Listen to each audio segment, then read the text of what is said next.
या देवी सर्वभूतेषु मां शक्तिरूपेण संस्थिता नमस्तस्यै नमस्तस्यै नमस्तस्यै नमो नमः। जय माता रानी। दोस्तों, आप सभी को नवरात्रि की हार्दिक शुभकामनाएं।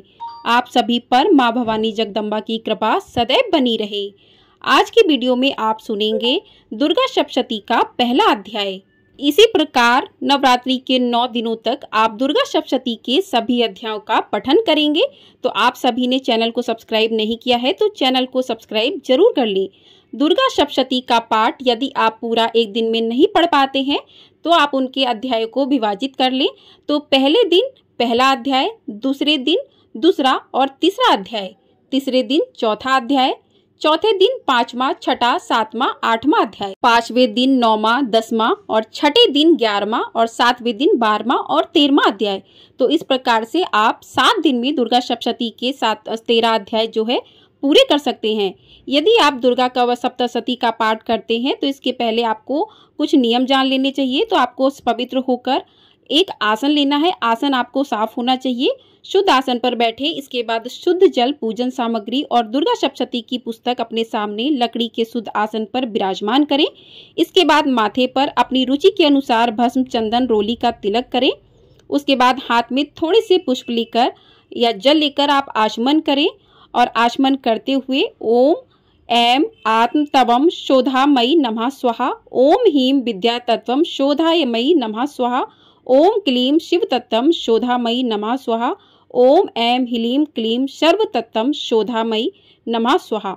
तो इन मंत्रों का जाप करते हुए आचमन करें और संकल्प लें कि किस प्रकार से आप जो है किस मनोकामना से आप दुर्गा सप्तशती का पाठ कर रहे हैं उसको मन ही मन बोले।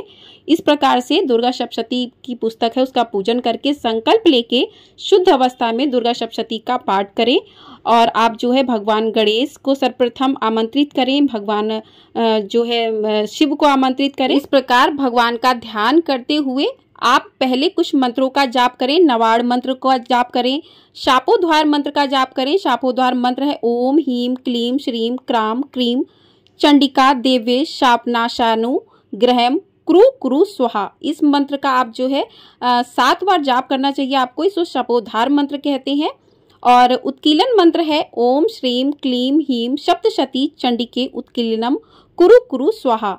इस मंत्र का भी आपको 7 बार जाप करना है। उसके बाद मृत संजीवनी मंत्र है, इसका आपको जाप करना चाहिए ओम ह्रीं ह्रीं वाम वाम ऐं ऐं मृत संजीवनी विधे मृत मुत्थापियो त्यापतय क्रीं ह्रीं ह्रीं व स्वाहा।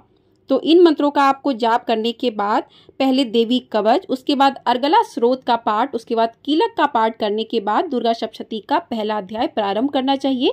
यही दुर्गा सप्तशती के पाठ का नियम है। तो चलिए पहले सुनते हैं देवी कवच का पाठ। दुर्गा कवच हमारे पुराणों में से एक सबसे प्रचलित पुराण है जिसे मार्कंडेय पुराण कहा जाता है, उसका ही हिस्सा है। यह दुर्गा सप्तशती के प्रथम अध्याय से पहले मिलता है। पहली बार दुर्गा कवच भगवान ब्रह्मा जी ने ऋषि मार्कंडेय को सुनाया था और इसमें 47 श्लोक शामिल हैं। यदि कोई व्यक्ति नियमित रूप से इसका पाठ करके घर से बाहर निकलता है तो उसे किसी भी जगह हार का सामना नहीं करना पड़ता है और इसका पाठ करने से माँ दुर्गा का आशीर्वाद अपने भक्तों पर बना रहता है। आइए सुनते हैं श्री दुर्गा कवच पाठ। ओम चंडिका देव्ये नमः। मार्कंडेय जी ने कहा, पितामह जो इस संसार में परम गोपनीय तथा मनुष्य की सब प्रकार से रक्षा करने वाला है और जो अब तक आपने दूसरे किसी के सामने प्रकट नहीं किया हो, ऐसा कोई साधन मुझे बताइए। ब्रह्मा जी बोले, ब्राह्मण, ऐसा साधन तो एक देवी का कवच ही है जो गोपनीय से भी परम गोपनीय, पवित्र तथा संपूर्ण प्राणियों का उपकार करने वाला है। महामुने, उसे श्रवण करो। देवी की 9 मूर्तियां हैं जिन्हें नवदुर्गा कहते हैं। उनके पृथक पृथक नाम बतलाए जाते हैं। प्रथम नाम शैलपुत्री है, दूसरी मूर्ति का नाम ब्रह्मचारिणी है, तीसरा स्वरूप चंद्रघंटा के नाम से प्रसिद्ध है, चौथी मूर्ति को कुष्मांडा कहते हैं, 5वीं दुर्गा का नाम स्कंद माता है, देवी के छठे रूप को कात्यायनी कहते हैं, 7वां कालरात्रि और 8वां स्वरूप महागौरी के नाम से प्रसिद्ध है। नमी दुर्गा का नाम सिद्धिदात्री है। ये सब नाम सर्वज्ञ महात्मा वेद भगवान के द्वारा ही प्रतिपादित हुए हैं। जो मनुष्य अग्नि में जल रहा हो, रणभूमि में शत्रुओं से घिर गया हो, विषम संकट में फंस गया हो तथा इस प्रकार भय से आतुर होकर जो भगवती दुर्गा की शरण प्राप्त हुए हो, उनका कभी कोई अमंगल नहीं होता। युद्ध के समय संकट में पड़ने पर भी उनके ऊपर कोई विपत्ति दिखाई नहीं देती। उन्हें शोक, दुख और भय की प्राप्ति नहीं होती। जिन्होंने भक्ति पूर्वक देवी का स्मरण किया है, उनका निश्चय ही अभ्युदय होता है। देवेश्वरी, जो तुम्हारा चिंतन करते हैं, उनकी तुम निसंदेह रक्षा करती हो। चामुंडा देवी प्रेत पर आरूढ़ होती हैं, बाराही भैंसे पर सवारी करती हैं, ऐन्द्री का वाहन ऐरावत हाथी है, वैष्णवी देवी गरुड़ पर ही आसन जमाती हैं, महेश्वरी वृषभ पर आरूढ़ होती हैं, कौमारी का वाहन मयूर है, भगवान विष्णु की प्रियतमा लक्ष्मी देवी कमल के आसन पर विराजमान है और हाथों में कमल धारण किए हुए हैं। वृषभ पर आरूढ़ ईश्वरी देवी ने श्वेत रूप धारण कर रखा है। ब्राह्मी देवी हंस पर बैठी हुई हैं और सब प्रकार के आभूषणों से विभूषित हैं। इस प्रकार ये सभी माताएं सब प्रकार की योग शक्तियों से संपन्न हैं। इनके सिवा और भी बहुत सी देवियां हैं जो अनेक प्रकार के आभूषणों की शोभा से युक्त तथा नाना प्रकार के रत्नों से सुशोभित हैं। ये संपूर्ण देवियां क्रोध में भरी हुई हैं और भक्तों की रक्षा के लिए रथ पर बैठी दिखाई देती हैं। ये शंख, चक्र, गदा, शक्ति, हल और मूसल, खेटक और तोमर, परशु तथा पाश, कुंद और त्रिशूल एवं उत्तम शांड, धनुष आदि अस्त्र शस्त्र अपने हाथों में धारण करती हैं। दैत्यों के शरीर का नाश करना, भक्तों को अभय दान देना और देवताओं का कल्याण करना, यही उनके शस्त्र धारण करने का उद्देश्य है। कवच आरंभ करने से पहले इस प्रकार प्रार्थना करनी चाहिए। महान रौद्र रूप, अत्यंत घोर पराक्रम, महान बल और महान उत्साह वाली देवी, तुम महान भय का नाश करने वाली हो। तुम्हें नमस्कार है।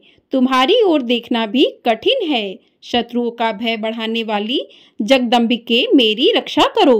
पूर्व दिशा में ऐन्द्री इंद्र शक्ति, मेरी रक्षा करो। अग्निकोण में अग्नि शक्ति, दक्षिण दिशा में बाराही तथा नैकृत्य कोण में खड्ग धारणी मेरी रक्षा करें। पश्चिम दिशा में वारुणी और वायव्य कोण में मृग पर सवारी करने वाली देवी मेरी रक्षा करें। उत्तर दिशा में कौमारी और ईशान कोण में शूल धारिणी देवी रक्षा करें। ब्रह्माणी, तुम ऊपरी की ओर से मेरी रक्षा करो और वैष्णवी देवी नीचे की ओर से मेरी रक्षा करें। इसी प्रकार शव को अपना वाहन बनाने वाली चामुंडा देवी दशों दिशाओं में मेरी रक्षा करें। जया आगे से और विजया पीछे की ओर से मेरी रक्षा करें। वाम भाग में अजिता और दक्षिण भाग में अपराजिता रक्षा करें। उद्धोतनी शिखा की रक्षा करें। उमा मेरे मस्तक पर विराजमान होकर रक्षा करें। ललाट में माला धरी रक्षा करें और यशस्विनी देवी मेरी भौं का संरक्षण करें। भौं के मध्य भाग में त्रिनेत्रा और नथुनों की यमघंटा देवी रक्षा करें।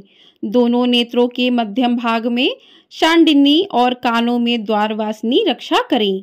कालिका देवी कपोलों की तथा भगवती शांकरी कानों के मूल भाग की रक्षा करें। नासिका में सुगंधा और ऊपर के ओठ में चर्चिका देवी रक्षा करें।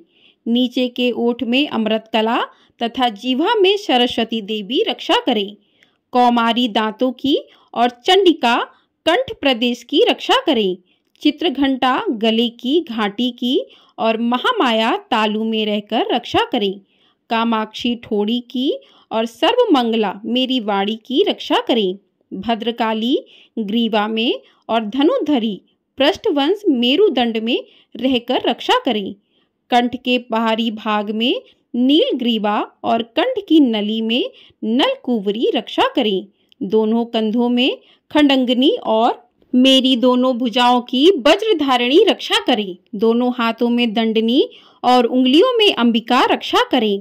शूलेश्वरी नखों की रक्षा करें। कुलेश्वरी कुक्षी पेट में रहकर रक्षा करें। महादेवी दोनों स्तनों की और शोक विनाशिनी देवी मन की रक्षा करें। ललिता देवी हृदय में और शूल धारिणी उदर में रहकर रक्षा करें। नाभि में कामनी और गुह भाग की गुहेश्वरी रक्षा करें। पूतना और कामिका, ऋणंकनी और महिषवाहिनी गुदा की रक्षा करें। भगवती कटी भाग में और विंध्यवासिनी घुटनों की रक्षा करें। संपूर्ण कामनाओं को देने वाली महाबला देवी दोनों पिंडलियों की रक्षा करें। नारसिंही दोनों गुटियों की और तेजस्वी देवी दोनों चरणों के पृष्ठभाग की रक्षा करें। श्री देवी पैरों की अंगुलियों में और तलवासनी पैरों के तलुओं में रहकर रक्षा करें। अपनी दाढ़ों के कारण भयंकर दिखाई देने वाली दृष्टा कराली देवी नखों की और उद्र केशवनी देवी केशों की रक्षा करें। रोमावलियों के छिद्रों में कौवेरी और त्वचा की बागेश्वरी देवी रक्षा करें। पार्वती देवी रक्त, मंजा, वसा, मांस, हड्डी और मेदकी की रक्षा करें। आंतों की कालरात्रि और पित्त की मुकुटेश्वरी रक्षा करें। मूलाधार आदि कमल कोशों में पद्मावती देवी और कफ में चूड़ामणि देवी स्थित होकर रक्षा करें। नख के तेज की ज्वालामुखी रक्षा करें। जिसका किसी भी अस्त्र से वेदन नहीं हो सकता, वह अभेदा देवी शरीर की समस्त संधियों में रहकर रक्षा करे। ब्राह्मणी आप मेरे वीर की रक्षा करें। छत्रेश्वरी छाया की तथा धर्मधारिणी देवी मेरे अहंकार, मन और बुद्धि की रक्षा करें। हाथ में वज्र धारण करने वाली वज्रहस्ता देवी मेरे प्राण, अपान, व्यान, उदान और समान वायु की रक्षा करें। कल्याण से शोभित होने वाली भगवती कल्याण शोभना मेरे प्राण की रक्षा करें। रस, रूप, गंध, शब्द और स्पर्श इन विषयों का अनुभव करते समय योगिनी देवी रक्षा करें तथा सत्वगुण, रजोगुण और तमोगुण की रक्षा सदा नारायणी देवी करें। बाराही आयु की रक्षा करें। वैष्णवी धर्म की रक्षा करें तथा चक्रिणी चक्र धारण करने वाली देवी यश, कीर्ति, लक्ष्मी, धन तथा विद्या की रक्षा करें। इंद्राणी आप मेरे गोत्र की रक्षा करें। चंडिके तुम मेरे पशुओं की रक्षा करो। महालक्ष्मी पुत्रों की रक्षा करें और भैरवी पत्नी की रक्षा करें। मेरे पद्धति की सुफता तथा मार्ग की क्षेम करी रक्षा करें। राजा के दरबार में महालक्ष्मी रक्षा करें तथा सब ओर व्याप्त रहने वाली विजया देवी संपूर्ण भयों से मेरी रक्षा करें। देवी जो स्थान कवच में नहीं कहा गया है अतएव रक्षा से रहित है, वह सब तुम्हारे द्वारा सुरक्षित हो, क्योंकि तुम विजयशालिनी और पापनाशिनी हो। यदि अपने शरीर का भला चाहें तो मनुष्य बिना कवच के कहीं एक पग भी ना जाए। कवच का पाठ करके ही यात्रा करे। कवच के द्वारा सब ओर से सुरक्षित मनुष्य जहाँ जहाँ भी जाता है वहाँ वहाँ उसे धन लाभ होता है तथा संपूर्ण कामनाओं की सिद्धि करने वाली विजय की प्राप्ति होती है। वह जिस जिस अविष्ट वस्तु का चिंतन करता है उसको निश्चय ही प्राप्त कर लेता है। वह पुरुष इस पृथ्वी पर तुलना रहित महान ऐश्वर्य का भागी होता है। कवच से सुरक्षित मनुष्य निर्भय हो जाता है। युद्ध में उसकी पराजय नहीं होती। वह तीनों लोकों में पूजनीय होता है। देवी का यह कवच देवताओं के लिए भी दुर्लभ है। जो प्रतिदिन नियम पूर्वक तीनों संध्याओं के समय श्रद्धा के साथ इसका पाठ करता है उसे देवी कला प्राप्त होती है तथा वह तीनों लोकों में कहीं भी पराजित नहीं होता। इतना ही नहीं, वह अपमृत्यु से रहित हो 100 भी अधिक वर्षों तक जीवित रहता है। मकरी, चेचक और कोढ़ आदि उसकी संपूर्ण व्याधियां नष्ट हो जाती हैं। कनेर, भांग, अफीम, धतूरे आदि का स्थावर विष, सांप और बिच्छू आदि के काटने से चढ़ा हुआ जड़म विष तथा अहिफेन और तेल के संयोग आदि से बनने वाला कृत्रिम विष, ये सभी प्रकार के विष दूर हो जाते हैं। उनका कोई भी असर नहीं होता। इस पृथ्वी पर मारण, मोहन आदि जितने अभिचारिक प्रयोग होते हैं तथा इस प्रकार के जितने मंत्र यंत्र होते हैं वे सभी इस कवच को हृदय में धारण कर लेने पर उस मनुष्य को देखते ही नष्ट हो जाते हैं। यही नहीं, पृथ्वी पर विचरने वाले ग्राम देवता, आकाशचारी देव से विशेष, जल के संबंध से प्रकट होने वाले गण, उपदेश मात्र से सिद्ध होने वाले निम्न कोटि के देवता, अपने जन्म के साथ प्रकट होने वाले देवता, कुल देवता, माला, कंठमाला आदि, डाकनी, शाकनी, अंतरिक्ष में विचरने वाली अत्यंत बलवती भयानक डाकनिया, ग्रह, भूत, पिशाच, यक्ष, गंधर्व, राक्षस, ब्रह्म राक्षस, बेताल, कुष्मांड और भैरव आदि अनिष्ट कारक देवता भी हृदय में कवच धारण किए रहने पर उस मनुष्य को देखते ही भाग जाते हैं। कवचधारी पुरुष को राजा से समान वृद्धि प्राप्त होती है। यह कवच मनुष्य के तेज की वृद्धि करने वाला उत्तम है। कवच का पाठ करने वाला पुरुष अपनी कीर्ति से विभूषित भूतल पर अपने सुयश के साथ साथ वृद्धि को प्राप्त होता है। जो पहले कवच का पाठ करके उसके बाद सप्तशती चंडिका का पाठ करता है, उसकी जब तक वन, पर्वत और कानून सहित यह पृथ्वी टिकी रहती है, तब तक यहाँ पुत्र पौत्र आदि संतान परंपरा बनी रहती है। फिर देह का अंत होने पर वह पुरुष भगवती महामाया के प्रसाद से उस नित्य परम पद को प्राप्त होता है, जो देवताओं के लिए भी दुर्लभ है। वह सुंदर दिव्य रूप धारण करता है और कल्याण में शिव के साथ आनंद का भागी होता है। अब सुनते हैं श्री अर्गला श्रोत का पाठ। ओम चंडिका देवी को नमस्कार है। मार्कंडे जी कहते हैं, जयंती, मंगला काली, भद्र काली, कपालिनी, दुर्गा, क्षमा, शिवा, धात्री, स्वाहा और स्वधा, इन नामों से प्रसिद्ध जगदम्बिके, तुम्हें मेरा नमस्कार हो। देवी चामुंडे, तुम्हारी जय हो। संपूर्ण प्राणियों की पीड़ा हरने वाली देवी, तुम्हारी जय हो। सब में व्याप्त रहने वाली देवी, तुम्हारी जय हो। काल रात्रि, तुम्हें नमस्कार। मधु और कैट भक्तों मारने वाली तथा ब्रह्मा जी को वरदान देने वाली देवी, तुम्हें नमस्कार है। तुम मुझे रूप आत्म स्वरूप का ज्ञान दो। जय, मोह पर विजय दो। यश, मोह विजय तथा ज्ञान प्राप्ति रूप यश दो। और काम, क्रोध आदि शत्रुओं का नाश करो। महिषासुर का नाश करने वाली तथा भक्तों को सुख देने वाली देवी, तुम्हें नमस्कार है।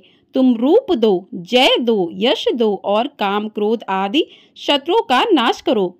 रक्त बीज का वध और चंड मुंड का विनाश करने वाली देवी, तुम रूप दो, जय दो, यश दो और काम, क्रोध आदि शत्रुओं का नाश करो। शुंभ और निशुंभ तथा धूम्र विलोचन का मर्दन करने वाली देवी, तुम रूप दो, जय दो, यश दो और काम, क्रोध आदि शत्रुओं का नाश करो। सबके द्वारा वंदित युगल चरणों वाली तथा संपूर्ण सौभाग्य प्रदान करने वाली देवी, तुम रूप दो, जय दो, यश दो और काम, क्रोध आदि शत्रुओं का नाश करो। देवी, तुम्हारे रूप और चरित्र आचितन्य हैं। तुम समस्त शत्रुओं का नाश करने वाली हो। रूप दो, जय दो, यश दो और काम, क्रोध आदि शत्रुओं का नाश करो। पाप को दूर करने वाली चंडिके, जो भक्ति पूर्वक तुम्हारे चरणों में सर्वदा मस्तक झुकाते हैं, उन्हें रूप दो, जय दो, यश दो और उनके काम, क्रोध आदि शत्रुओं का नाश करो। रोगों का नाश करने वाली चंडिके, जो भक्ति पूर्वक तुम्हारी स्तुति करते हैं, उन्हें रूप दो, जय दो, यश दो और उनके काम, क्रोध आदि शत्रुओं का नाश करो। चंडिके, इस संसार में जो भक्ति पूर्वक तुम्हारी पूजा करते हैं, उन्हें रूप दो, जय दो, यश दो और उनके काम, क्रोध आदि शत्रुओं का नाश करो। मुझे सौभाग्य और आरोग्य दो, परम सुख दो। रूप दो, जय दो, यश दो और मेरे काम, क्रोध आदि शत्रुओं का नाश करो। जो मुझसे देश रखते हैं, उनका नाश और मेरे बल की वृद्धि करो।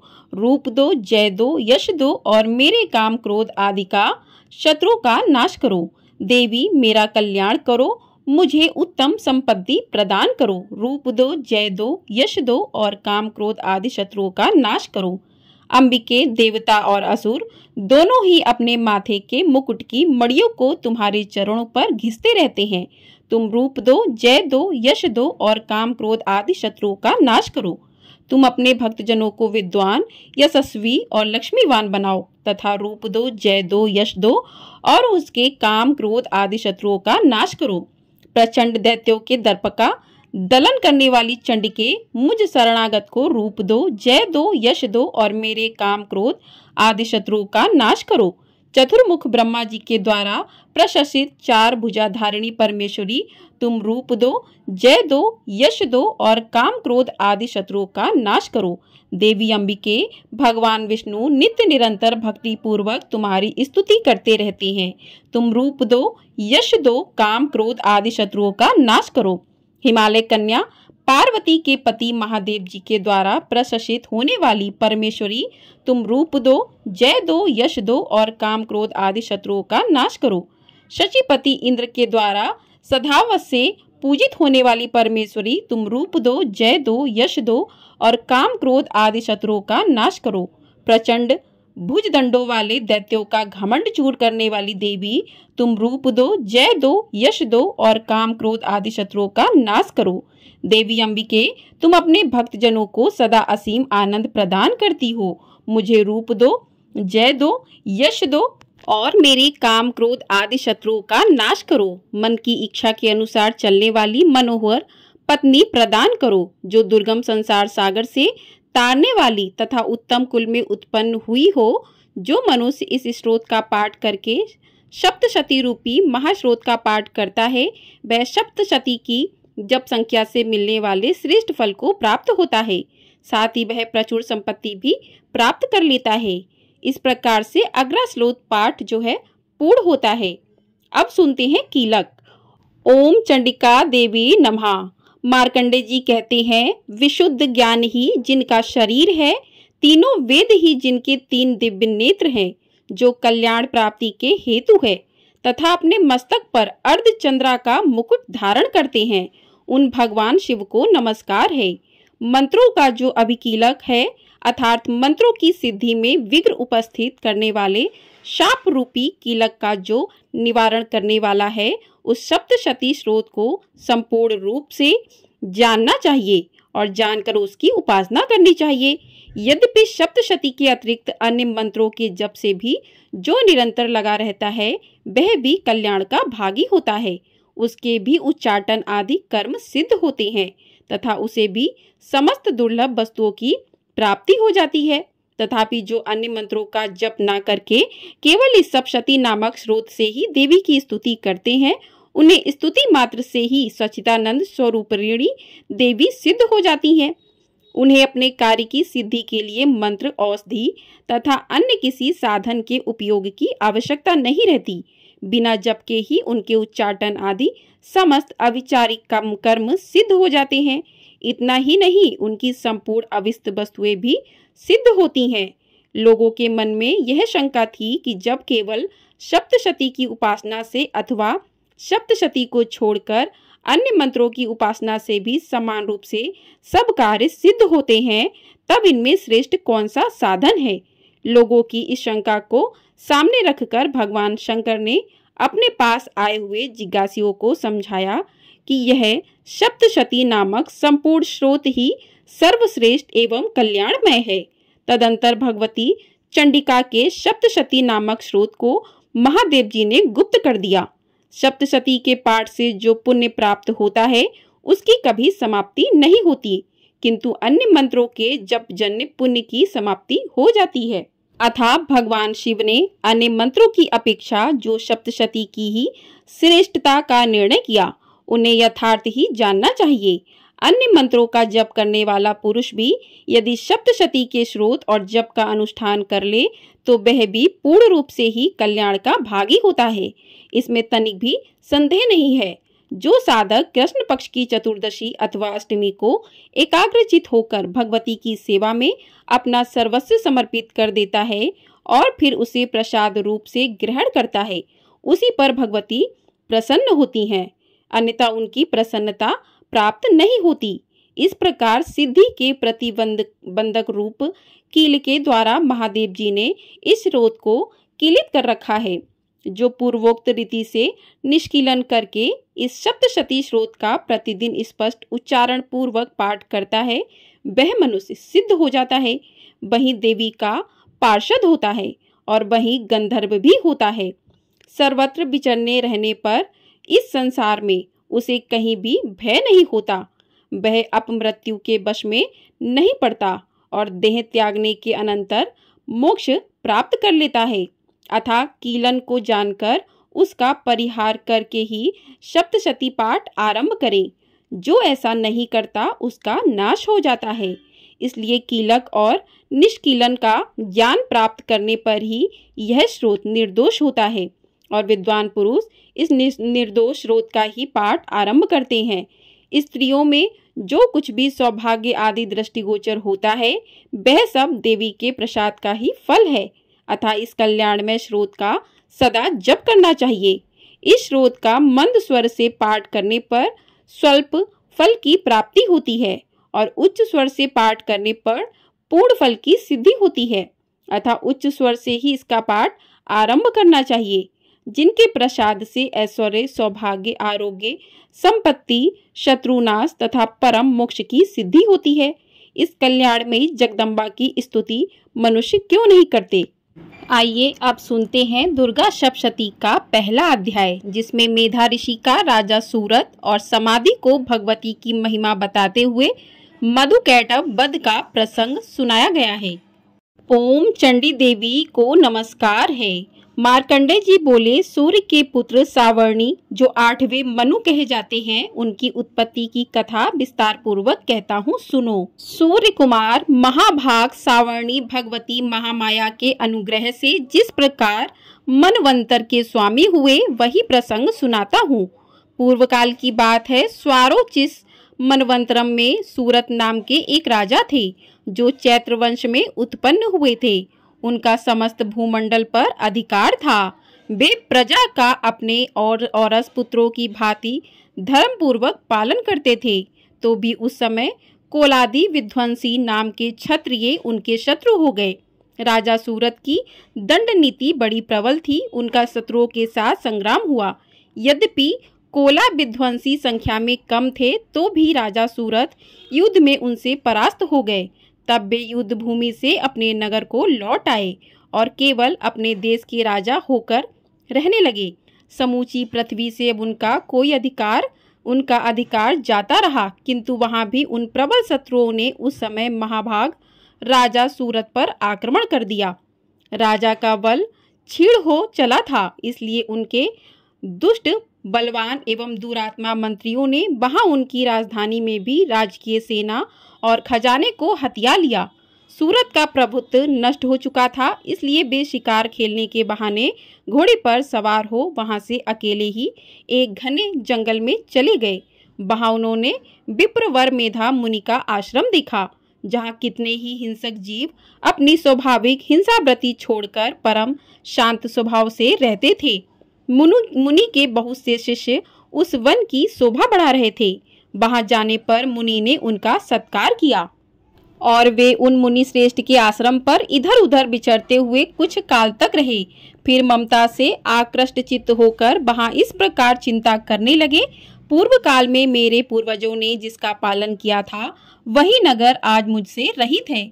पता नहीं मेरे दुराचारी भृत्यगण उसकी धर्म पूर्वक रक्षा करते हैं या नहीं।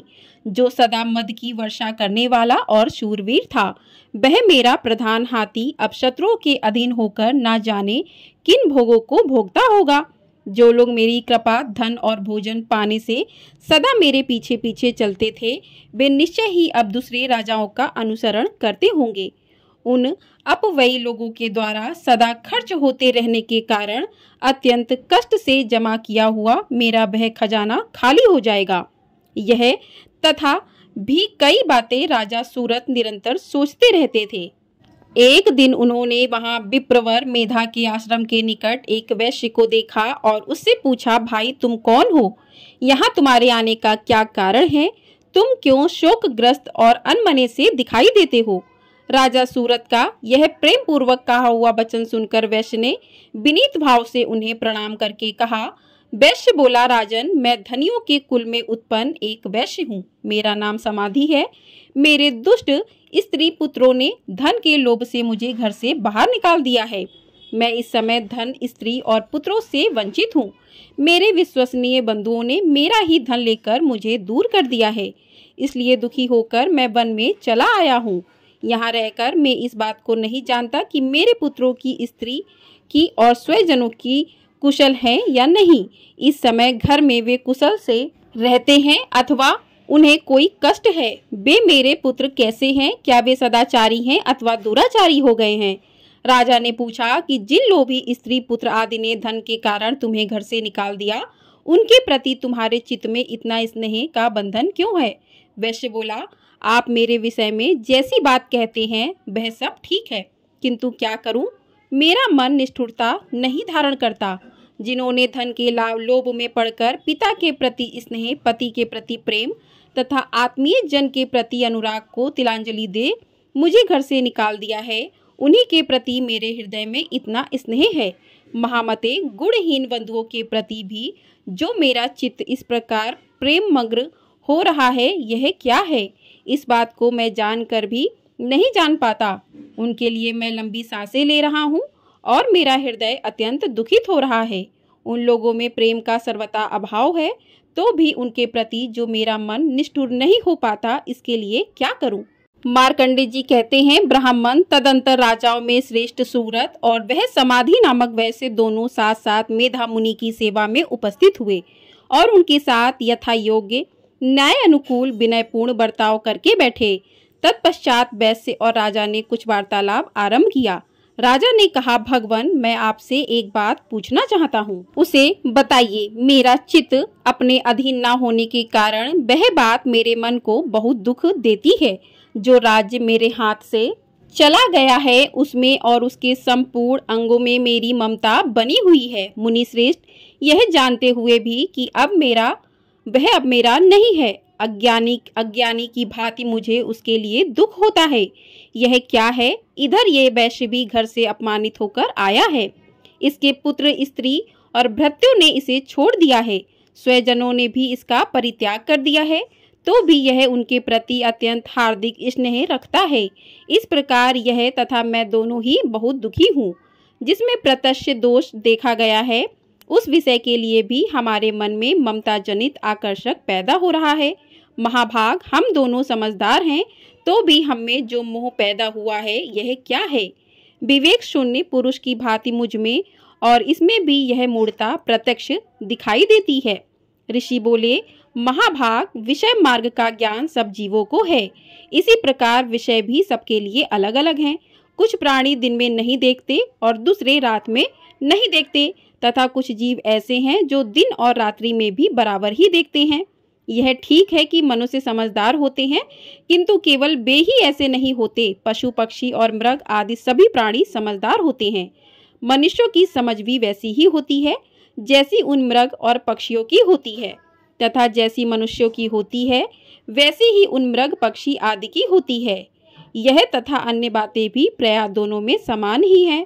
समझ होने पर भी इन पक्षियों को तो देखो, ये स्वयं भूख से पीड़ित होते हुए भी मोहवश बच्चों की चोंच में कितने चाव से अन्न के दाने डाल रहे हैं। नर श्रेष्ठ, क्या तुम नहीं देखते कि ये मनुष्य समझदार होते हुए भी लोभवश अपने किए हुए उपकार का बदला पाने के लिए पुत्रों की अभिलाषा करते हैं? यद्यपि उन सब में समझ की कमी नहीं है, तथापि वे संसार की स्थिति बनाए रखने वाले भगवती महामाया के प्रभाव द्वारा ममता में भंवर से युक्त मोह के गहरे गर्त में गिराए गए हैं।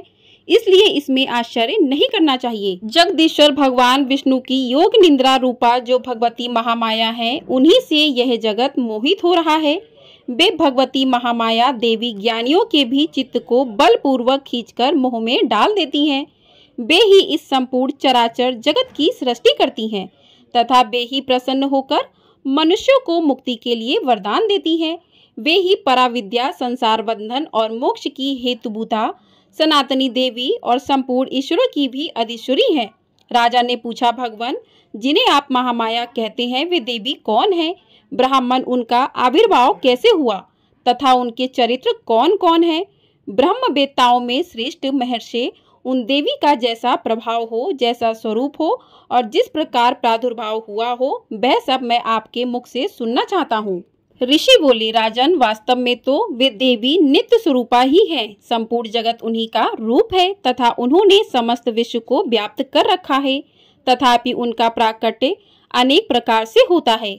वह मुझसे सुनो। यद्यपि वह नित्य और आज जन्मा है, तथापि जब देवताओं का कार्य सिद्ध करने के लिए प्रकट होती हैं, उस समय लोक में उत्पन्न हुई कहलाती हैं।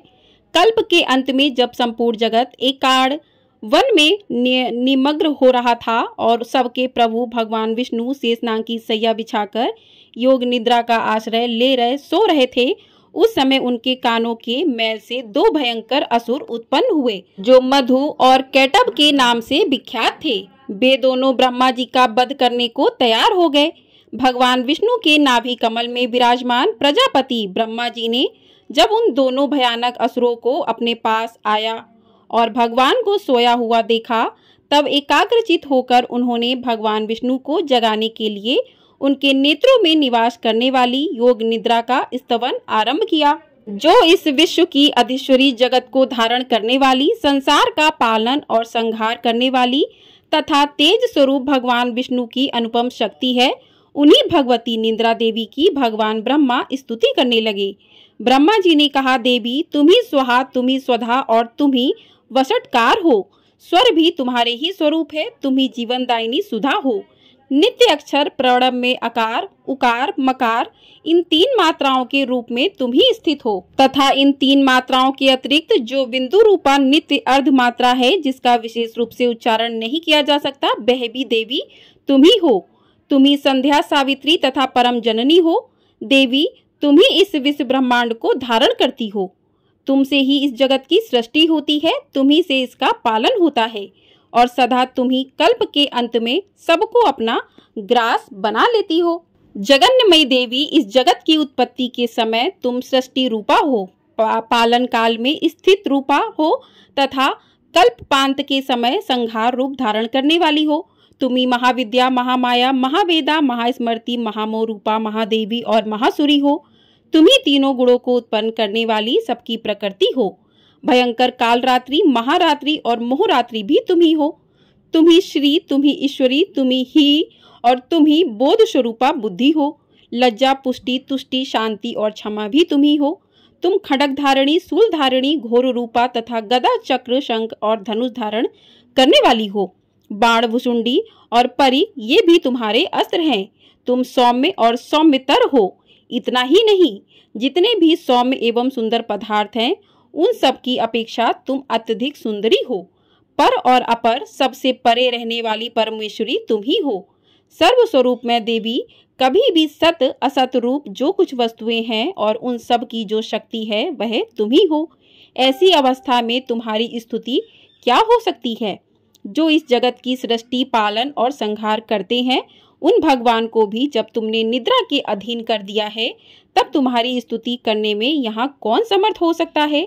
मुझको, भगवान शंकर को तथा भगवान विष्णु को भी तुमने ही शरीर धारण कराया है, अतः तुम्हारी स्तुति करने की शक्ति किसमें है देवी? तुम तो अपने इस उदार प्रभाव से ही प्रशंसित हो। ये जो दोनों दुर्दर्श असुर मधु और कैटभ हैं, इनको मोह में डाल दो और जगदीश्वर भगवान विष्णु को शीघ्र ही जगा दो। साथ ही इनके भीतर इन दोनों महान असुरों को मार डालने की बुद्धि उत्पन्न कर दो। ऋषि कहते हैं, राजन, जब ब्रह्मा जी ने वहां मधु और कैटभ को मारने के उद्देश्य से भगवान विष्णु को जगाने के लिए तमोगुण की अधिष्ठात्री देवी योग निद्रा की इस प्रकार स्तुति की, तब वे भगवान के नेत्र, मुख, नासिका, बाहु, हृदय और वक्ष स्थल से निकलकर अव्यक्त जन्मा ब्रह्मा जी की दृष्टि के समक्ष खड़ी हो गई।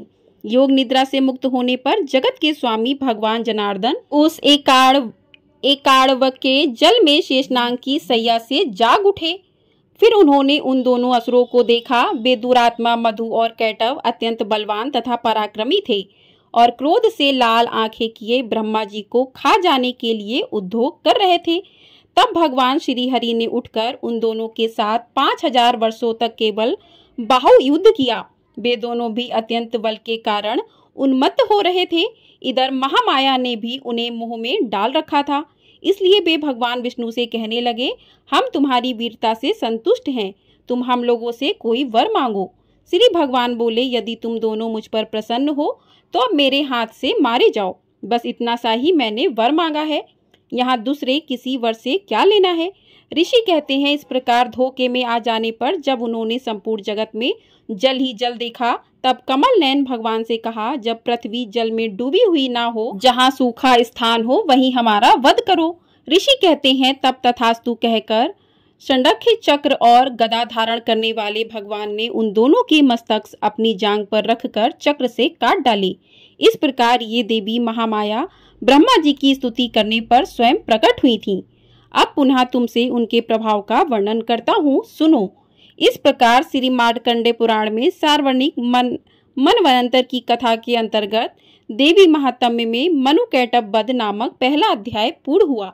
बोलिए माँ शेरावाली की जय। तो आप सभी को वीडियो पसंद आई हो, वीडियो को लाइक शेयर, चैनल को सब्सक्राइब जरूर कीजिएगा। कल सुनेंगे दुर्गा सप्तशती का दूसरा अध्याय। तो आप लोगों ने चैनल को सब्सक्राइब नहीं किया है तो चैनल को सब्सक्राइब जरूर कर लीजिए। आपको हमारे चैनल पर 9 दिन दुर्गा सप्तशती के पाठ सुनाए जाएंगे, तो आप लोग उनका श्रवण अवश्य कीजिएगा। जय माता दी।